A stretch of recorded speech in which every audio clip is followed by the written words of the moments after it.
Welcome to the Power of Great. I am your host, Matt Crane, and every single week I have the honor and the privilege to be with you right here on iTunes, SoundCloud, and Stitcher Radio with one mission in mind: to help you recognize that your current situation is not your defining moment.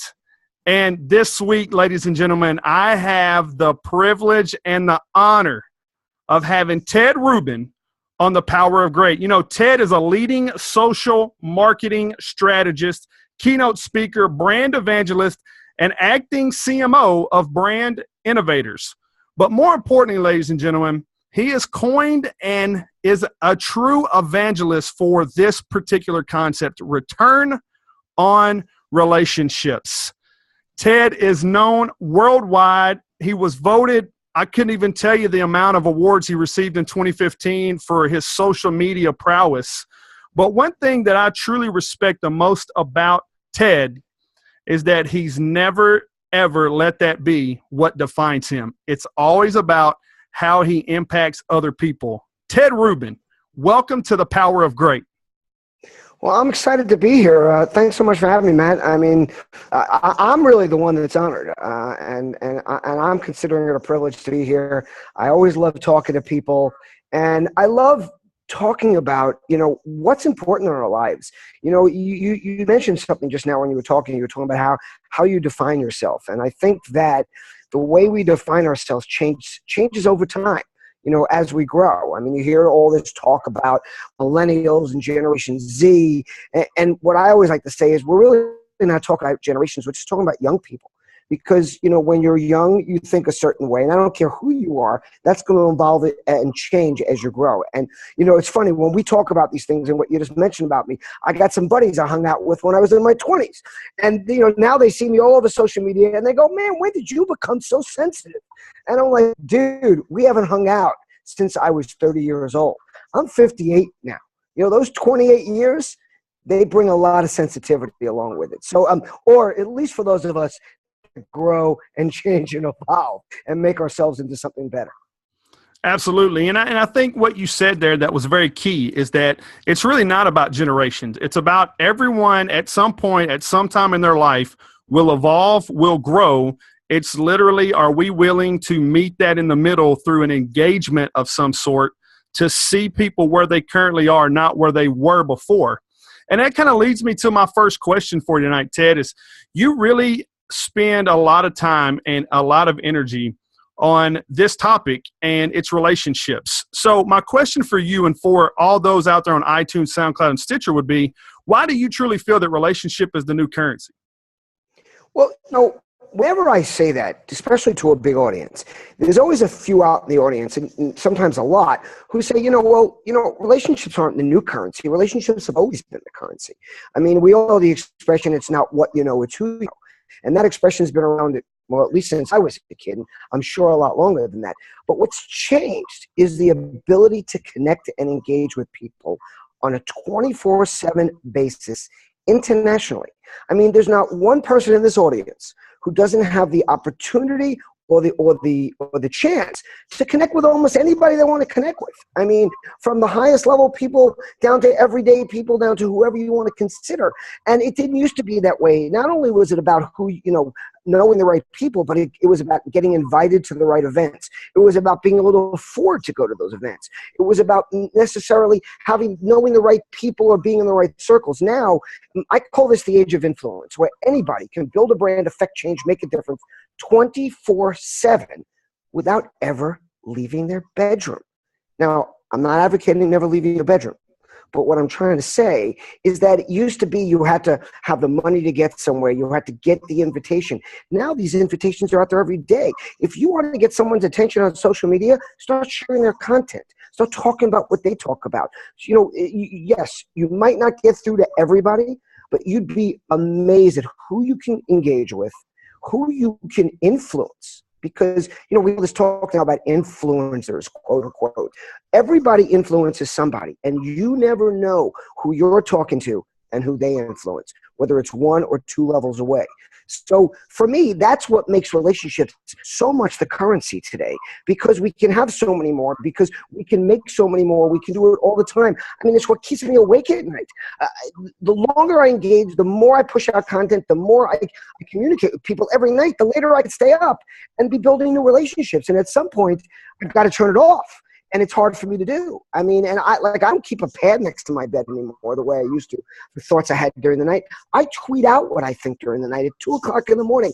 If I wake up either from a dream or just from something I'm thinking about with an idea, I tweet out. You want to know why? Not only because it saves it for me, but because by the time I wake up, I have feedback. Did people like it? Did they have comments about it? Did they share it? I mean, Return on Relationship really got birthed from a tweet. I mean, I was sitting in a meeting with the CEO and the two founders of the cosmetics company I worked for. They kept wanting to know why I wouldn't let them promote or try to give coupon codes out or sell via social media. Remember, this was 2008, 2009. And I said to them, because it's just not time. What we're doing here is building relationships. And they're like, well, relationships. They're like, what's the ROI? I mean, of course, what does everybody say? They were saying it then, they're saying it now. And I looked at them and I said, I was grasping for something. And I said, it's always about ROI in the end. But what we're doing here is ROR, return on relationship. And these two guys, these two partners, just stopped talking and looked at me. And now the good news is the meeting was over and they had another meeting starting, because the next words out of their mouth was, wow, return on relationship. Listen, we don't have time right now, but we want to hear more about that. And I'm like, uh-oh. Now I got to think of more about that. And so I walked out of the meeting, and the first thing I did is I tweeted it out. I said, it's not just about return on investment. It's about return on relationship. And this is back when I had 2,000 followers on Twitter, and I got 20 retweets in a matter of 5 to 10 minutes. And I knew I was onto something. And I do that now. A lot of the things you see me talking about a lot or really digging deeper into are things that started with a thought. It got some got some people jumping in, got some people sharing, got some people asking questions, and then took it on. Something like, a network gives you reach, but a community gives you power. Or look people in the eye digitally in order to connect. These kind of things all started out with just a thought that started as a tweet. Yeah, there's so many great nuggets in that whole answer, but more importantly, there's so many questions that I know that our audience is going to want to dive in deeper. But I want to backtrack just a moment and really talk about this age of influence, because I completely agree with you. Never have we been in a more present state of influence than we are right now. And I want to ask, is there one key aspect that people really are missing right now in this age of influence, whether it's social media, relationships, or how to even go about engaging people on their social media outlets? Yeah, I think the thing that most of them are missing is that it takes time. Everybody wants immediate satisfaction. They want to jump in and all of a sudden everybody's retweeting them, or everybody's engaging with them, or everyone's commenting on their blog post or their Facebook post. It takes time. And then what you have to understand is that time is something that you have to put in the work in order to get your name out there, to syndicate your content, to share it over and over again. And the second part of it takes time is don't think that content is only good one time. There's this whole big fallacy that's been built up in social media. And I think a lot of it's been built up by the agencies who want to charge you to create content more and more and more. They make you feel that you can only post a blog post once, that you can only say a tweet one time, that once you put out a thought on Facebook, that's it. Now you have to come up with the next thought. Why is that? Say it. If you believe in something, if you want people to adopt and start thinking about what you want them to think about, then just marketing has not changed. You got to do it again and again and again. If anybody in your audience ever took Marketing 101, whether they took it back in 1972 or they took it now, there's something called reach and frequency. You need to reach a lot of people. You got to say things again and again. The opportunity we have now is that, number one, anybody can do it because we can all build those audiences. And number two is that you can engage them at the same time. You're not just broadcasting to them. You can hear back. You can evolve your message. Look, I tend to go on and on, so I'm going to cut right there because it looks like you have something else that you want to ask. No, Ted, first of all, what I really think is important for our audience and our listeners to truly understand about this particular interview we're having right now was that I had a return. This is a return on the relationship. is that I engaged you on social media. Brian, Social Fans, Fanzo, introduced me to you and said, Matt, you've got to watch this guy. You really need to pay attention to this guy. He's got a big heart, but he really gets it. And for whatever reason, there was something, and I believe it was an interview that you were giving about, you said this quote, and this is what really said, I said, man, Ted Rubin's my guy. Had never met you, really hadn't known much about you, but you said this: life's not about waiting for the storm to pass. It's about learning to dance in the rain. And it just struck me because I'm from such a small community, not given any chance to get out of a 40-hour work week job or a factory. I didn't have a big trust fund, a fancy name, any of that stuff. And yet my grandparents and my parents always said that I had the choice to be whatever I chose to be, but that I had to understand that it was going to take a lot of hard work and a lot of effort. And that's what I got from that quote. And so I reached out to you and I sent you a Twitter message just saying thank you. And not 5 seconds later, you sent me something back. And I thought that was just so impressive. And it struck me that what I was really misunderstanding about the influence of social media is that big time influencers truly know how to influence people on social media if they do it the right way. And what you did with me there has led to me reaching out and asking for this particular podcast interview, and here we are. So everyone on iTunes, SoundCloud, and Stitcher, I want you to understand something. You can reach whoever you want to. If you're willing to do it the right way, if you're willing to digitally look them in the eyeballs like Ted said, and just be authentic. And that brings me to my next question for you, Ted, is that do you feel, you talk a lot about creativity and how people are really losing their creative mojo, and you talk about the block table with children and how that's your favorite thing to do is tell people to get back to the block table. Do you feel like because of social media and all this stuff being pumped to you, that people in the marketplace are really using authentic creativity? Good question. Well, actually, I think they're not. I mean, I think most people are hindered. I don't know if you get my newsletter, but if you do, I have one that goes out on Sundays, which is my content, and one that goes out on Wednesdays, which I always choose somebody else's content. It's a return on relationship newsletter.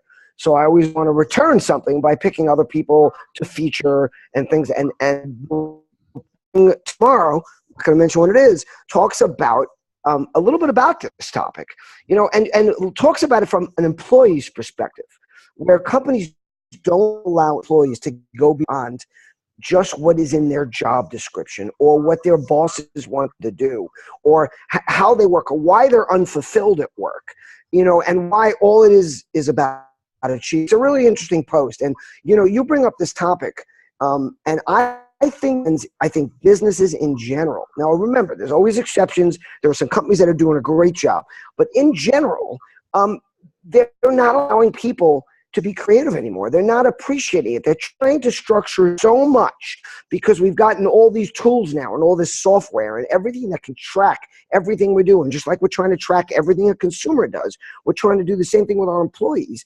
And I think I go in brainstorming sessions and I like to say, I don't see any brainstorming.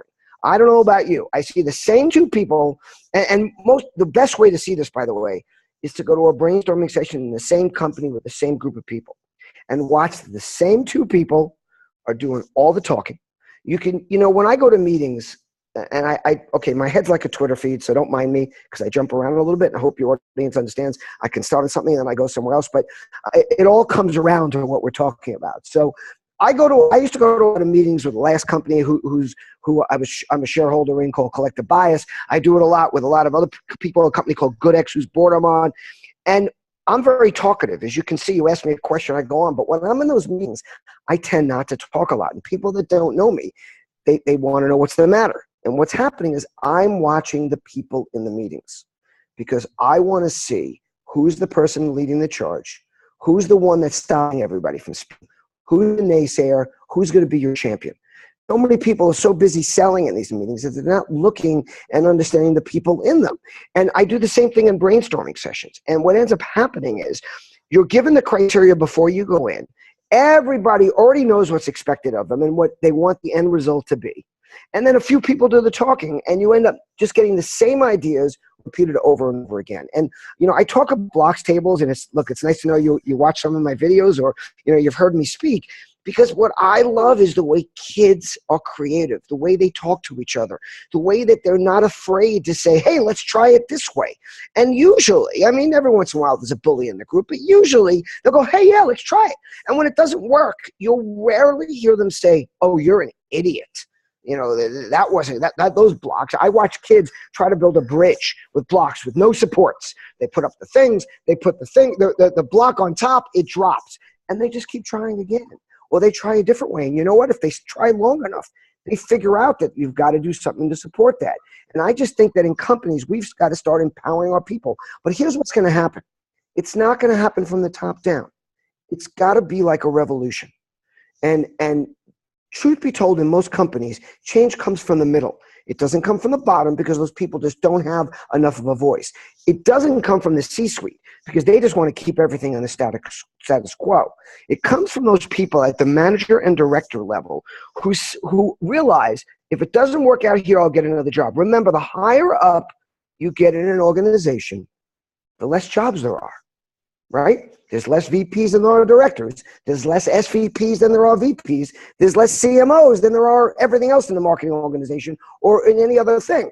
So as you get higher, you get more nervous. You become less creative. You try to keep the status quo as much as you can. So when you're in that manager director level, it's your job to say, I don't want it to be the same way. And, I don't want this to be the same way. I'm going to give a recommendation to people in your audience. I want you to try something. Now, I don't know how many of you work in big companies where there's a lot of people, or if you work in offices and you don't work remote.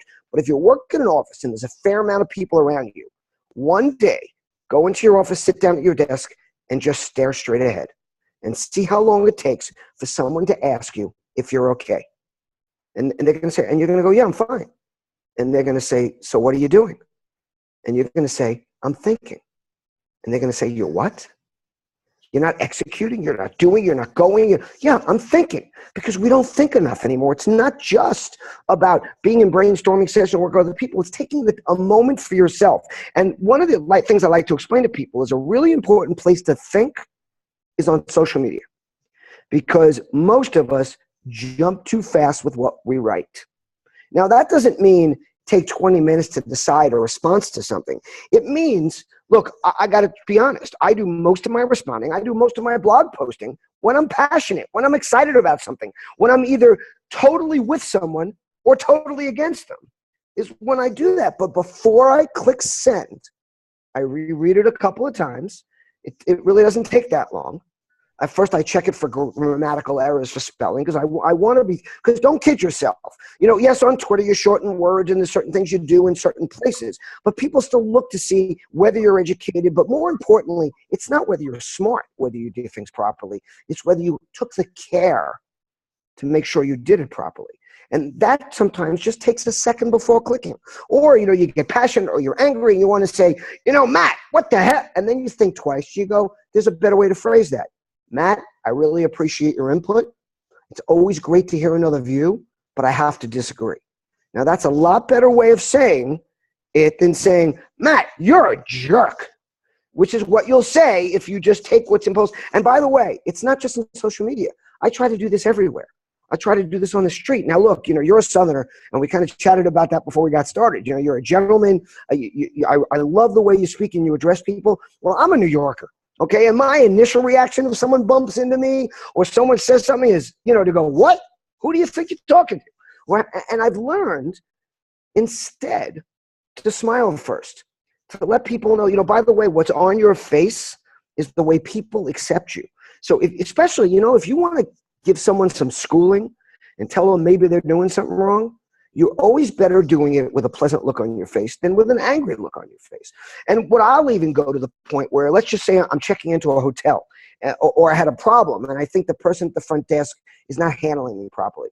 What I will always couch it with is, hey, Matt, how are you? I'd like to explain something to you. I want to let you know I'm not trying to be critical. I'm just trying to give you some insight into the way I think. These are different ways of saying things that get people to be willing to listen much more than if you just tell people what to do. Yeah, I mean, once again, for everyone on iTunes, SoundCloud, and Stitcher Radio, we're so honored to have Ted Rubin in the house, laying it down. And I've got to tell you, the folks at Rush Impact Media are absolutely amazing. They do so much work behind the scenes to really help us power the power of great.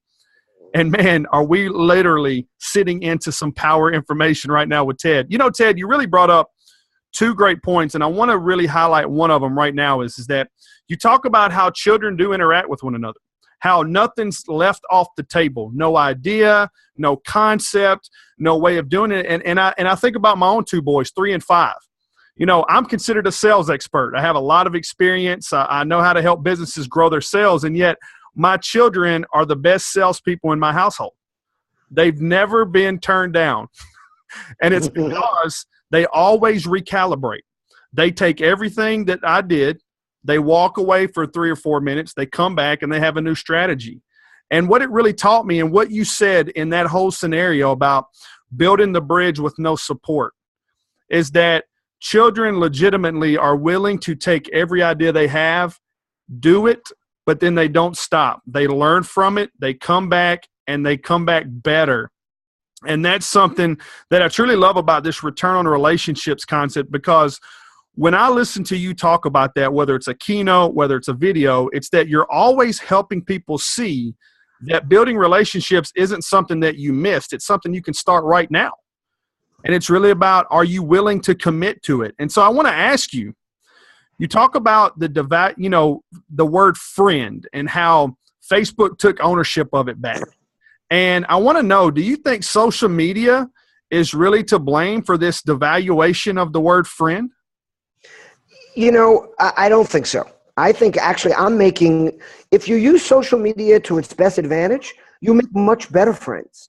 I mean, you never could have known all this information about me that you know now if it wasn't for social media. You would have gotten on this. You either would have sent me a list of questions trying to get a little bit of a feel, or maybe if I was really famous, there might have been something written about me or something else. But we're able to do our research now, and not just research, but we can touch so many more people. I mean, think about, I don't know how old you are or how many places you've traveled to, but I've lived in different places. I'm 58 years old. I've worked in a lot of companies. I went to school in one place. I had lived in a few different places. I have friends from all those places. And I certainly, can't talk to them all every day. But I can see them on my Facebook profile. But even better, if I know I'm going to talk to them, I can jump in. I can see what's happened in their life the last few months. I can see what's happening with their business, things that they're posting. I think social media actually could make us much more friendly. The reason it's made us less is not because of social media, but because of the way we've been trained to use it. Meaning it's been about our egos. It's been about the amount of followers you have. It's been about, tagging and following as many people as you can so they follow you back. And then never taking the time to even, some people that do that never even share anything other than a coupon code or something that they want you to buy. I mean, I'll give you a perfect example. A guy reached out to me today on LinkedIn. Now, I ignore or delete probably 80+% of outreach that doesn't have a personal note. Okay.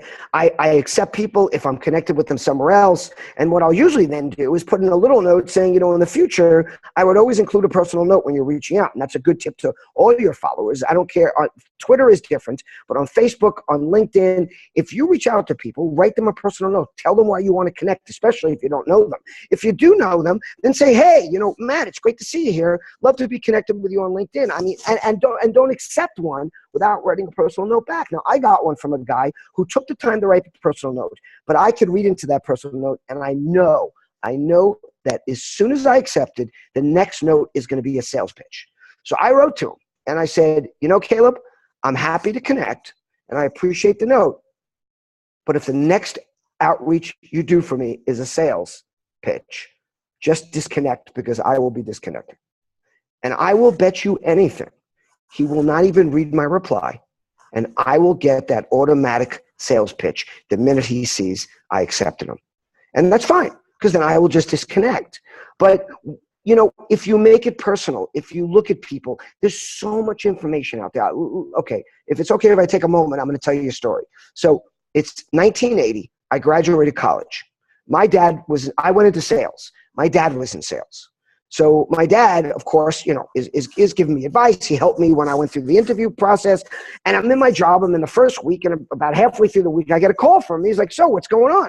I said, everything's going okay. He goes, did you get your first appointment? I said, yeah. He goes, when is it? I said, it's Friday. He said, what time?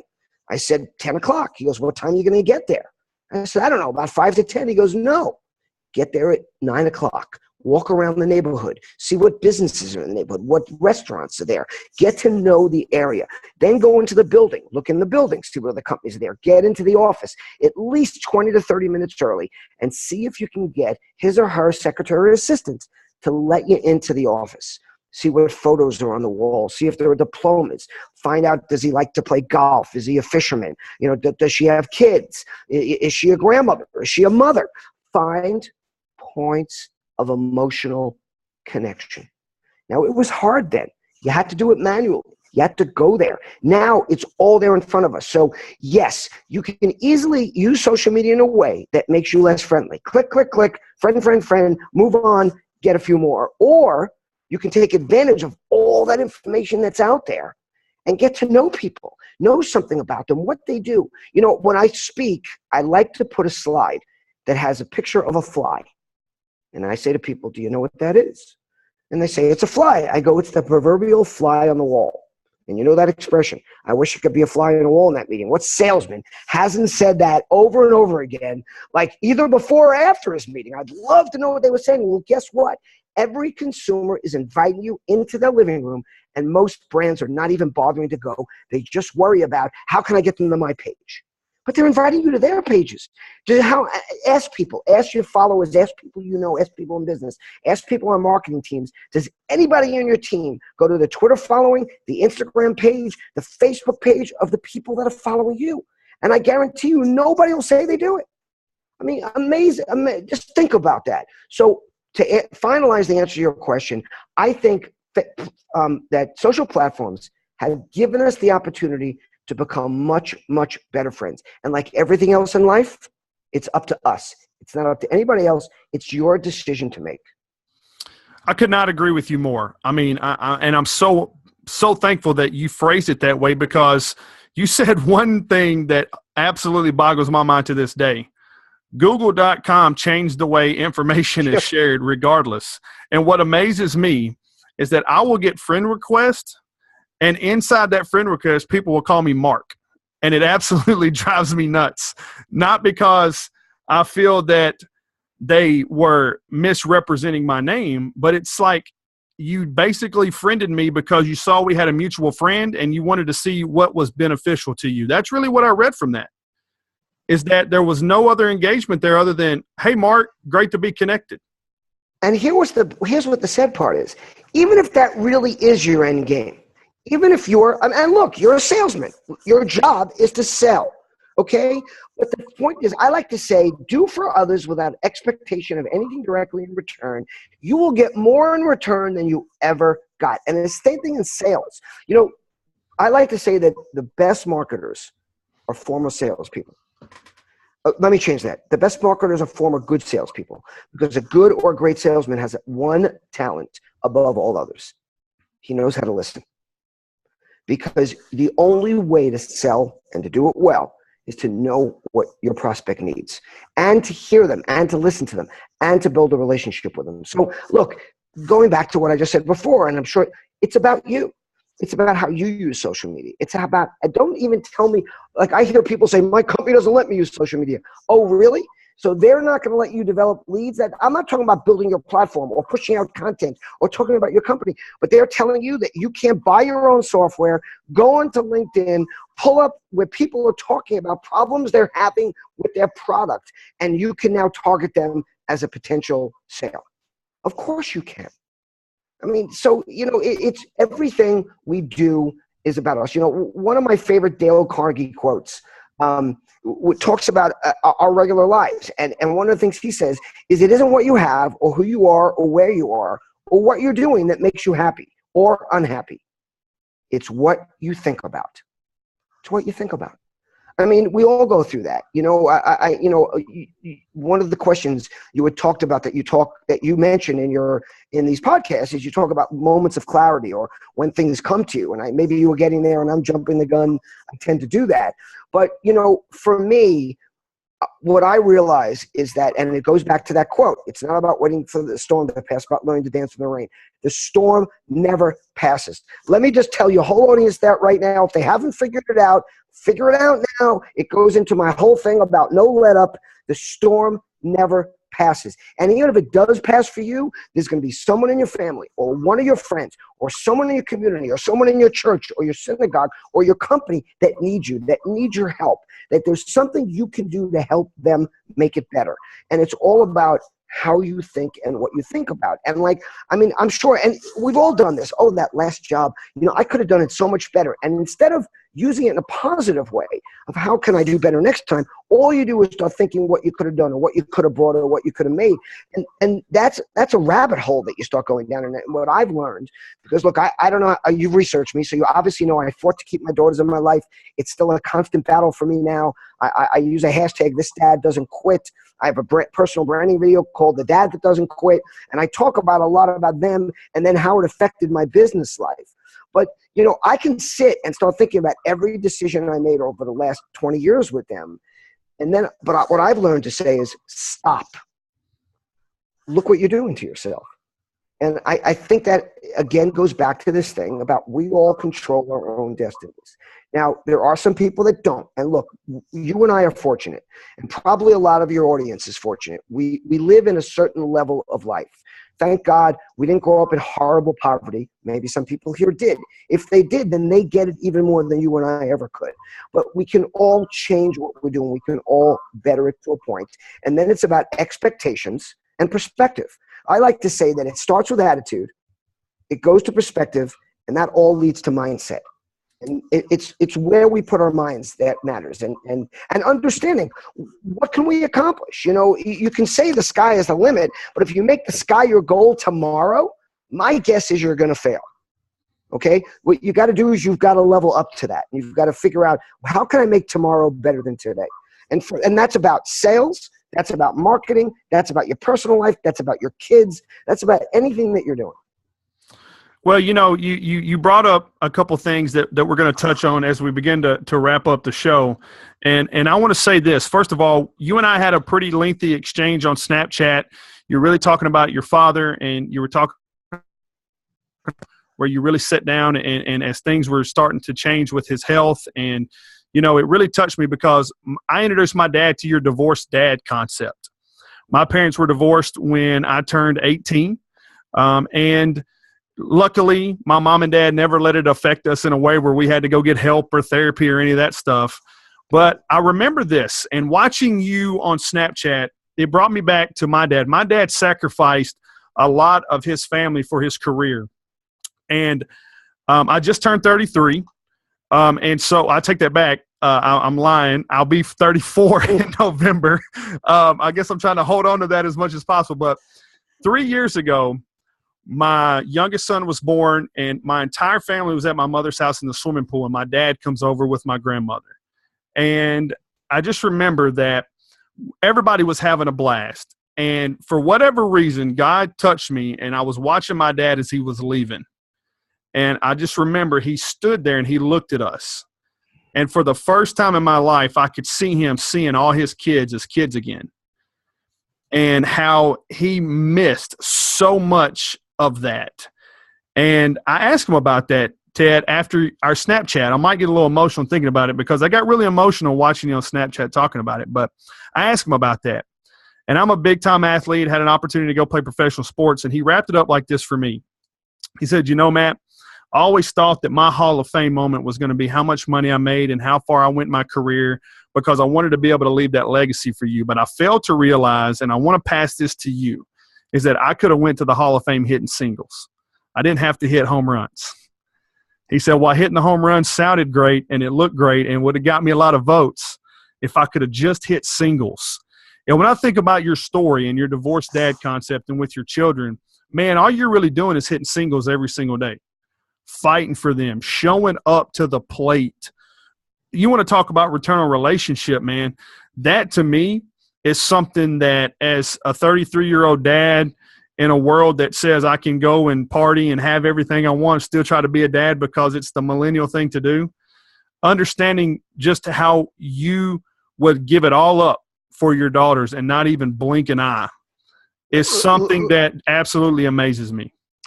Let me add something to that. And going down swinging a lot. So it's not just about the singles even. It's about what you said when you said just getting up to the plate. Because when you go down swinging, you are up at the plate. You can't go down swinging if you're not swinging. So, another thing is that a lot of people here have gotten to know me at a point where my daughters are older.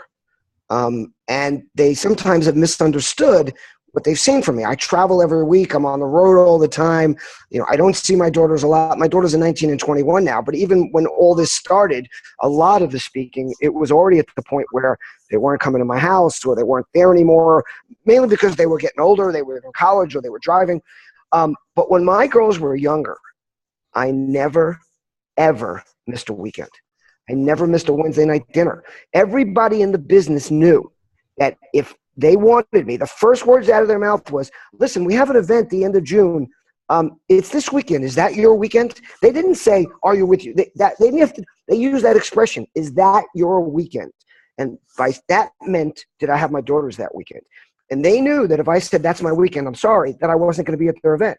I mean, I basically traveled from late Wednesday night after dinner until, if it wasn't my weekend, I had to be back by Wednesday of the following week for dinner. And I try to express that to some of the guys I see in the business now who are on the road all the time and they're divorced and they're missing their kids and they catch them when they can and they post pictures or they say they get them on Facebook Live. It's not the same. There's got to be a consistency for them. They got to know, because I got to tell you, right now, if you ask my daughters, they're at that stage. They've been alienated. Their mom's putting a lot of pressure on them. Now she tells them it's up to them. Like they're even more at fault if they see me because now it's their own choice. And if you ask them, they might say they don't remember, but they remember every time. They know. There's a reason why when they're in trouble, even when they're not supposed to, I'm the one that gets the call, because they know that it doesn't matter if it's 3 o'clock in the morning. The first words out of my mouth are, what can I do for you? Like, what do you need? And you know what? We all hear that. Tell your kids you'll always be there for them. It's a lot harder to do than it is to actually, talk about. It's easy to say, I'll be there for you. And believe me, it's hard. Your kid's sitting next to you. They're drunk. You want to get into it with them. But no, what you should be is just happy they called you and then you get in a car by themselves or in a car with somebody else. And there's just a way. Look, this expression's been around forever. Actions speak louder than words. So say the words, but then live the life. And that's what's going to really make the difference. Absolutely. It kind of reminds me of this good old Southern saying that my grandmother would tell me, Ted, is that, son, it's never about how much time you spend with your kids. It's always going to be about what kind of time. And right. I tell people all the time is I'm on my journey and truly want to be successful. I mean, let's not make any bones about it. My kids are never going to care about millions of dollars. They're always going to care that I get them the right ice cream flavor, that I get them the right shirt, that I answer their question in the appropriate manner, no matter how old they are. And, so the reason why I wanted to touch on that a little bit, Ted, is because you do something in the marketplace that very few people in your position do, is that you're never afraid to touch any topic. You're never afraid to open up your story. And you truly believe that if you're going to preach return on relationships, you're going to be the master at building them. And that's something that I have a true respect level for you for, and why this interview means so much to me. So as we wrap up the show, I have one other question. You spent some time with a gentleman that I have a lot of respect for as well, as far as studying and seeing what he does, and that's Seth Godin.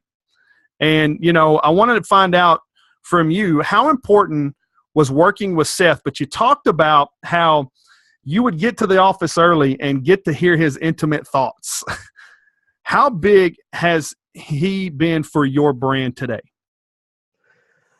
Oh, it's immeasurable. I mean, as far as, Seth affected me mostly from a business marketing perspective. There's other people in my life, my wrestling coach, who was probably the biggest effect on no let up, and on knowing that it never ends, and that it's not over till it's over. It's not over till it's over. It's never over. But for Seth, Seth is really where my ideas of return on relationship started, because I was always a relationship guy. I was always building networks. What I really learned, and something I learned from Seth, and I learned about myself later on, is that I always thought of myself as a networker, but what I've really been is a community builder. And I like to say that, a network gives you reach, but a community gives you power. Networks connect, communities care. And I think Seth he never expressed it quite that way, but when he was talking about permission marketing and getting people's permission to speak to them and how ideas spread and all those kind of things, it's really what got me thinking about this. And, look, I don't put myself on his level at all when it comes to marketing. The guy is a marketing genius. And what I love about him is he takes what's out there and he finds the best in it. In other words, he figures out what we're doing and how we can do it better. And he's fabulous at that. So, for me, it was kind of an eye-opener. Seth was probably the first guy that made me realize that we all had a voice that could reach anybody. Seth was a guy, I was always the sales guy that felt, and I was a sales guy when I worked for Seth, and I was always a sales guy that felt I could get in touch with anybody, but Seth really made me believe that to a much bigger extent.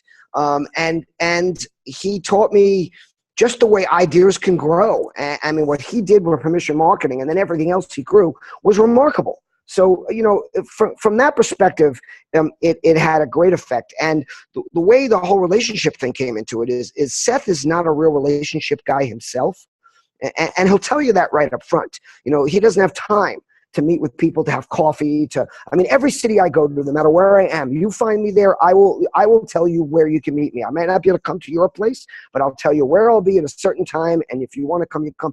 What Seth talked about relationships was about getting to know your prospects, was about how to sell, was about, he never expected us. Not only didn't expect us, but in some ways he might have been disappointed if we came back from our first meeting with an order. He wanted us to come back from our first meeting with knowledge. He wanted us to come back from a first meeting talking about the people we met, what we shared with them, and what we learned about them, because that's the way he talked about it. And then for me, it was taking it to that next level where there was a return on that relationship. So, I got to tell you, you like to say everything happens for a reason. I believe I found my way to Yo-Yo Dine and Seth Godin for a reason. What I learned from him was immeasurable. A lot of the reason I got to learn so much directly from, I don't know if you remember the first part of that story of why I was there so early, but it was because I had left my family in Florida. I made the horrible, horrible mistake of living with my in-laws for a few months. And don't ever do that, please, especially if they're like the Costanzas. If you know Seinfeld, all they did was yell at each other. And because of that, I made sure to get out of the house before anybody woke up. And I was upset about that until I realized what a gift it was. And the gift was that I got these early mornings with Seth and got to learn more than I ever could have hoped for. Yeah, but I love how, and that's something that I knew that Seth had meant a lot to you because, I like to listen to people as they tell stories or as they do speeches because your inflection never lies. Your voice pitch never lies. It always tells that underlying story. And when you talked about that and how you gave up your family in essence is what you kind of talked about, and you moved with your in-laws, is that, your pitch changed a little bit. And I knew that those intimate moments, whether it was just because you wanted to get out of the house, ultimately led you to being able to be in a position not only to provide more for your family, but to truly be able to fight for your daughters and be where you are today. And that's something, once again, that whether I have told you this or not, or whether you even believe it or not, is something that I used in my own relationship with my wife. As we wrap up the show, one more part of the why this interview is so important is because, Ted, you've done so much for me through social media, like getting to your website, The Divorced Dad. I was on the doorstep of that guy. My wife and I were there. I was traveling. I had put my head down and said, I'm going to be the greatest of all time. And yet I was missing tuck-ins. I was missing school functions. I was missing those intimate conversations. And it really got to a point where I read an article you did about Divorced Dad. I watched one of your keynotes and I said, man, you know what? Here's a guy that has it all, that literally is in a place that I would love to be one day. And in a blink of an eye would say, you can have it. And I thought to myself, and then when you said that you could build this thing through the return on relationships, I realized that if I cannot manage my household, If I cannot have true return on the relationships with the people that matter the most, how in the world will I ever be able to truly build the ones that I want to build in the marketplace? So, Ted, I can't thank you enough for this. This is a huge honor for me. This interview really brings so much emotions to the table. I really think the world of you. In such a short amount of time, I'm excited that we're going to grow our relationship. And I just want to say this across the airwaves and across the world, is that if I can ever be of any value for you, please don't hesitate to ask me, because it would be my duty and my privilege to offer that back to you. So thank you, my friend, for being here tonight. Well, I have to tell you, you have just given me a major gift. I mean, I'm touched. And to know that something I spoke about made a difference for just one person. And I mean that really from my heart. This is not, that it's not the kind of thing you say that literally, you just gave me that gift. So, what I will say to you is I've enjoyed this conversation so much. And I tell everybody, I give out my phone number, and I'll give it out to your audience, 516-270-5511. The reason I can do that is nobody calls, because everybody out there is afraid of the phone. So I'm going to leave your audience with two things. I'm going to leave them with one thing I want them to hear about relationships, and I want to tell them, I'm going to give them one challenge. I want everybody in your audience to pick up the phone every day for the next 30 days and call someone they haven't spoken to in a while and just say hello. Make it as simple as hey, this is Ted. It's been a while. Is there anything I can do for you today? And try that every day with someone else. And what you're going to start out by saying is, well, how can I make a difference that way? That's 30 people in a month that I'm just going to touch. But that's not what it's about. It's about changing the way people think about you. I like to say that a brand is what a business or a person does. But a reputation is what people remember and share. And this is what people will start saying about you, what they'll start sharing about you, the way they'll talk and know who you are. When someone calls, so people call me a lot of times, and they're texting me. And what happens, what's really funny, is I'll pick up the phone and they'll go, hi, I didn't think you'd pick up the phone. I was just going to leave a voicemail, or I was just going to hang up. I don't know what to say now.